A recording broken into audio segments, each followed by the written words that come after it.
And here it is. This building on the right over here is a place where the Franciscan monks live. Remember, the Franciscans have responsibility for maintenance of the holy places in Israel, and so that's where they are. Now, I learned a great deal about the specific environment of the events mentioned in the Bible in Capernaum, and I want to share that with you. In particular, I want to share with you what I learned from looking at this sort of unprepossessing lump here. This is a column that's taken from the synagogue, where we're about to go in a minute. But I want to pause for a moment and point out several things about it. First of all, this is very poorly carved. No, at the time, 2,000 years ago, no self-respecting Roman stone carver, no self-respecting Athenian stone carver would have let this go out of his shop. This is what's done in what's called the Corinthian style, which is based on acanthus leaves. So you see how it sort of looks like leaves that are unfolding. So it's very poorly carved. It's very rough. It's very crude. So it's obviously done in the area by people who had not had the benefit of big city training and education. But what's really remarkable about it, what I had never seen before on one of these columns, is right up here. This is a menorah. You know what a menorah is? It's a 7-branch candlestick that's used in Jewish celebrations. Over here on the left is what's called a dreidel, which is a kind of top that's also used in Jewish ceremonies. And over here on the right is a symbol of a shofar, this horn that's used in Jewish ceremonial activities. So what we have here is a very odd thing. We have a column carved in the Greek style, but carved specifically to become part of the synagogue. This synagogue, as a matter of fact. Now, dating is very difficult in this part of the world. You don't ever know exactly when these really, really old buildings were built. The guess is that this synagogue was built about 100 BC, give or take. So I am not here to tell you that Jesus actually walked by these walls, but this is the place. This is the place where Jesus' ministry began, and we go through here and we go inside, and this is what we see. A room smaller than this room, probably, would seat what? You think? A couple of hundred people? Something like that. Moreover, it's built in a familiar way. Remember I said that the columns, and here you have some more of these columns over here, like the ones that we talked about just a minute ago. Over here we have something that isn't quite one thing or another. It has Jewish symbols on it, but what it looks like is a Greek temple. Specifically, it looks like the most famous Greek temple of all times, the Parthenon in Athens, which is one of what? Maybe the 5 most famous buildings in the history of the world. So even if these masons had not been to Athens, they'd never seen it.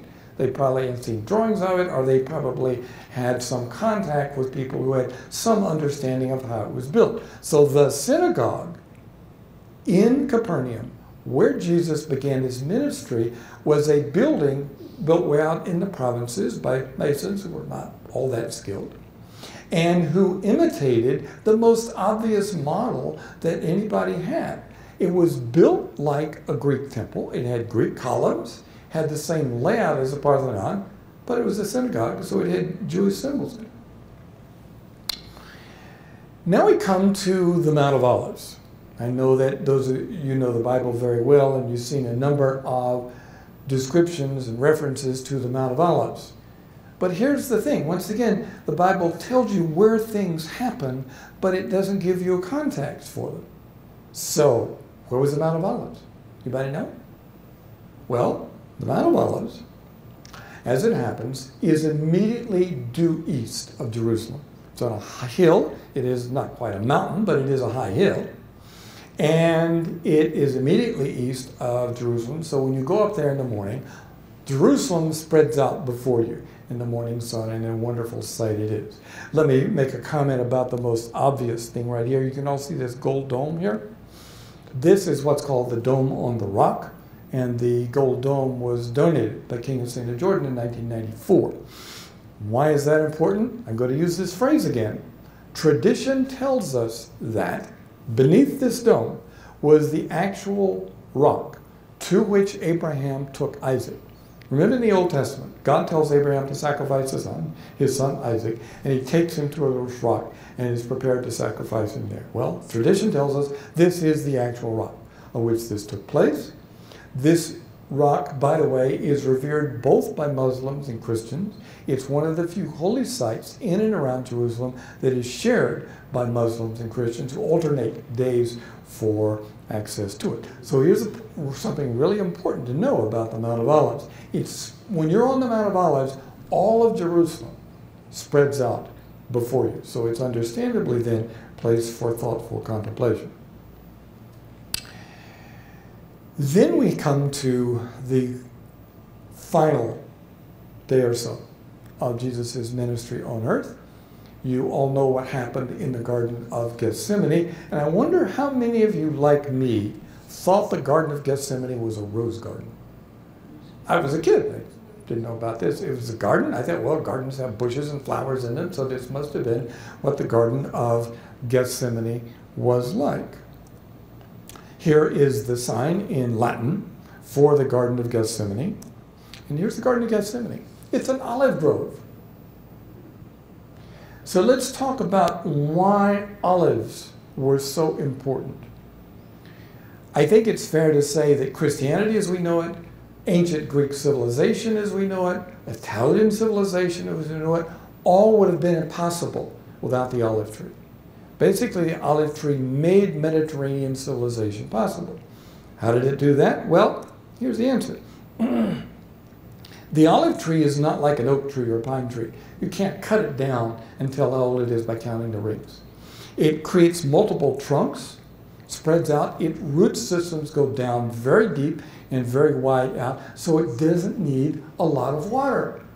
It is one of the few plants that will grow very, very beneficial fruits that doesn't need a lot of water. How beneficial was the olive tree? Think about this.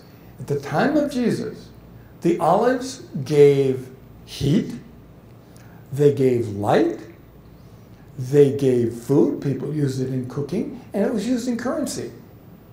People didn't have printed money, or not a lot of it back then, so they used olive oil as currency. If you were a Greek athlete and you won your event at the Olympics, you know how your prizes were awarded to you? Barrels of olive oil. Olives are all over the place, so it's understandable why the Garden of Gethsemane would be an olive grove. And why did Jesus take his disciples here? Because it had shade.